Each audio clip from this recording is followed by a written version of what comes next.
नमस्कार, युआरको भिडियोमा तपाईहरुलाई स्वागत छ। आजको यस भिडियोमा चाहिँ नेपाल सरकारको राहदानी विभागले जारी गरेको नयाँ महत्त्वपूर्ण सूचनाको बारेमा जानकारी दिन गइराखेको छु।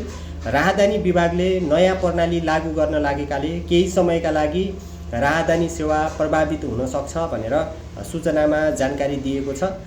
नयाँ राहदानी प्रणाली सुरु गर्ने तयारी भइराखेको छ र प्रणाली स्थिर अथवा अहिलेको जस्तै हुनका लागि केही समय लाग्ने भनेर भनेको छ। यस कारणले जिल्ला प्रशासन कार्यालयबाट जुन पासपोर्ट सेवा वितरण भइराखेको थियो यो पनि बन्द हुन सक्छ। विदेशमा रहेका नेपाली नियोगबाट जुन पासपोर्ट बनाउनको लागि प्रोसेस गर्नुहुन्थ्यो त्यो पनि प्रभावित हुनेछ र प्रणाली स्थिर हुनका लागि अथवा अहिलेको जस्तो जुन पासपोर्ट बनाउने सिस्टम छ यस्तो हुनका लागि करिब 1 देखि 3 महिना लाग्न सक्छ भनेर सूचनामा भनेको छ।